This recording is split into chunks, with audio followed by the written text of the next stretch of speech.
What's going on, troopers? Welcome to the Trooper Transmission, and today we got my man Chris coming on to talk all things Star Wars, fitness, and being a trooper. So, Chris, thanks for taking the time, man. Yep, glad to be here. We gotta ask, are you in Camino? Is it safe? Are you okay? It is safe. Oh, it might be a little rainy outside. Yeah, well, you got the white walls right behind you, so I was like looking at you. I was like, wait, looks kind of trooper-esque. So let's as we always do on these, wind the clock back 6 months, a year ago. What was going on in your life, your health and fitness that ultimately led up to you feeling inspired to make a change? I think see about 6 months ago was things weren't really changing. Wasn't really was trying to get active. Trying to keep up with the kids most of all, and started to realize that I really needed to make a major change to do that. So I remember I think I found your Instagram like maybe a year ago or something. Just kind of followed along for a little bit and then kind of took it from there. So kind of piqued my interest, popped up one day, and I thought it was a good idea. So that's when I reached out. Yeah. What was the goal for you? Was it more of a longevity type thing, aesthetics type thing? Obviously, we talked about that, but just so that we can kind of like lay the scene here. A little bit of both. I mean, really wanted to make sure I could keep up with kids. Like my son is 4.5 almost now, and he's crazy bursts of speed running around like a total lunatic. And then our daughter is she took his energy levels and applied or actually removed the caution. So now we're having to chase both around, and one of them leads with her head instead of hands. So really making sure that I'm able to keep up and keep them safe, but also be able to do all the fun things with them. Something that I was starting to notice I was lagging behind on, and I didn't want that to stop me going forward because it was only going to get crazier. Yeah. Yeah. So that was the first step, and then the second. I mean, obviously I really wanted to start losing some of the belly fat, make sure I wasn't trimming weight. I know like going into the doctor's office every year physical, it's always they always give you like the spiel that I was a little bit overweight and I could just do a little bit more and would be okay, and still did a little bit more, but it never really was quite enough. Yeah. So Yeah, totally. It's a kind of a one-two punch that I see a lot of where the kids are running around like a bunch of maniacs, and I love not love, but it's funny that you say like leading with the head because I just saw a really funny Instagram meme where it's like this kid's like, oh, a corner, and it's like diving in, and you're yeah, like a shark, pretty like the shark tastes with their mouth, and it's like, could yeah, you not discover the world with your forehead, please? I pretty have a much. few Yeah, scars on the back of my head because that's exactly what I did when I was 3. But yeah, then the other side of it is just like, yeah, man, like want to fit into that Dadalorian shirt and go yeah. to the doctors and be like, hey, doc, I'm good. See you later Right. in a year. And Exactly. that makes sense. And so for you, in either reaching out for help or just in starting any kind of journey, what was like always the biggest concern that you had, or did you feel like, okay, cool, like ready to rock? What was kind of going through your head there? I really wanted to make sure that I was going to stick to it. That was always the concern, and I think that's part of what part of what drew me to FNA was that it was very, you have everyone on board, right? You're not just yourself. You're not just, it's not one on one. It's not just um, like you have a kind of like a schedule that you keep track of yourself. It wasn't really that.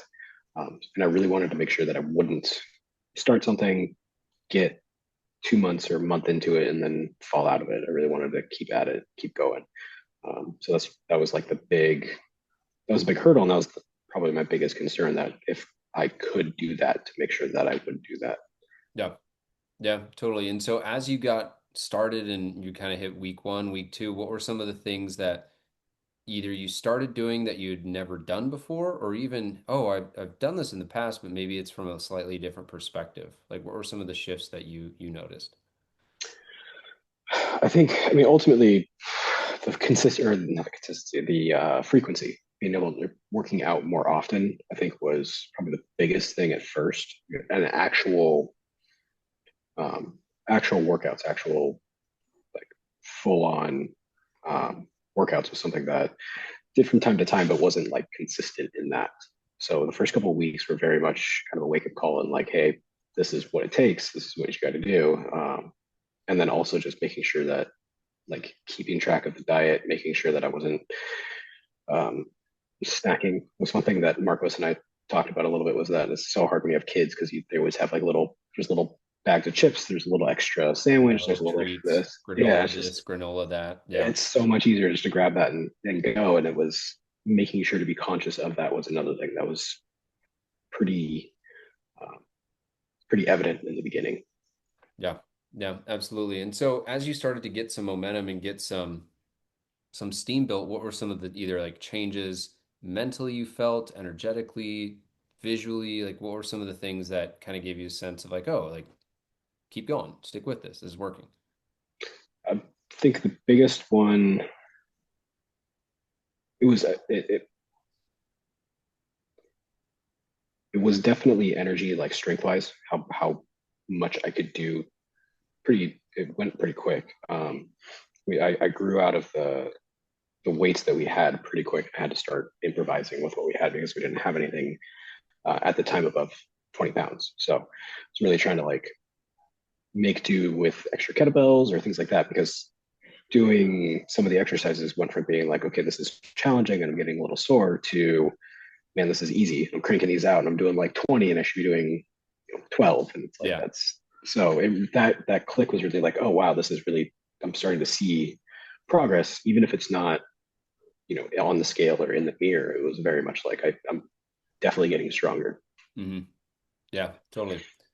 For you, for someone who was in your shoes and is trying to get into a workout routine, but they're just either they're lacking the structure, they're lacking enough, I don't want to say intensity, but enough, yeah, maybe intensity to change and move the needle a little bit. What would you say like your three keys to success were and three pieces of advice that you'd give to someone else? And they can be the same, I but just curious for you what you'd say it is. think the first big key to success was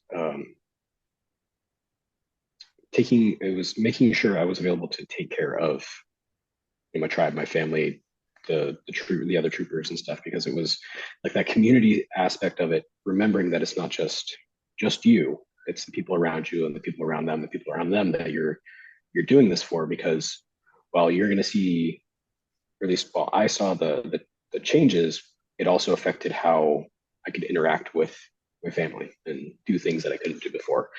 I know couple of weeks ago, we were at the pool and I was launching, like throwing my kid up in the air because he wanted to do cannonballs, and it's something that I definitely couldn't have done before when I started. So it's pretty like that was the first big thing that really started to click and go like, wow, this is making a difference. Um, the other key to success was consistency. It was really drilling home that creating the good habits is what's important. So sticking to it, making sure we get those however many times it takes to build a good habit and stick with it. That was another huge key to success because there were days that it would you get up or the day was getting close to the end. It's like, man, I really don't want to. I don't want to work out tonight. But it was that understanding that this is important and this is a good habit that I need to keep continuing because if I don't, it'll affect me negatively. Yeah. Yeah. Okay. So doing it for the others in the community, doing it for the habit. What would you say third final one is? Doing it for yourself. I mean, that Yeah. was that was the big one. Was just it was seeing those changes, and even like the last couple of weeks, I've noticed a pretty big shift um, in look, like how I look in the mirror. But also, I was talking last night with my wife, and it was like I'm cranking out um, curls on 25-pound dumbbells, and I wasn't expecting to be able to do that at this point. But it went from being like, hey, 15s are easy, all of a sudden 20s were easy, and it's like, well, wait, now I have to I actually have to progress. Like, what is this? But that understanding that like, hey, these changes I'm doing for myself as well is kind of cool. Yeah. That made a big little things like that made a big difference. Being able to crank out push-ups. The other day, walking by the park, I was like, hey, I wonder if we can do a pull-up. I haven't done a pull-up since I was like 22. Let's see. So I went out and cranked out 4 pull-ups, and it's like holy crap. So like things like That's that were awesome. just like that's really cool. Those are things I didn't think I hadn't thought about getting to, but being able to do again is like, man, this is awesome. Yeah. And it's interesting you say that because I often find that people will set like a proxy. They're like, I want to be 200, I want to be 180, or I want to be 250. But then they get to that point and it ends up being a proxy for the event that they wanted to have, which was to be able to walk up to a pull-up bar and like, oh, I can do a Yeah. pull-up. And Right. I made this connection with another person I was having a conversation with. It's like revisiting your youth. You're like, I haven't done that since I was 22. And your 20s and 30s or 40s or whatever doesn't have to be a death sentence. You can get back to that point. Yeah, you might Right. not recover the way you did when you were 22, and we could all have a six pack and show up and work out the next day. Right. But it's Right. just being able to say, like, you know what, like my best days aren't behind me, right? Like Yeah. I might be able to be stronger than I was at 22. Who says I Yeah. can't? And it's kind of just a cool way to have that realization in that moment. Oh, I just picked up my kid and threw him for a cannonball.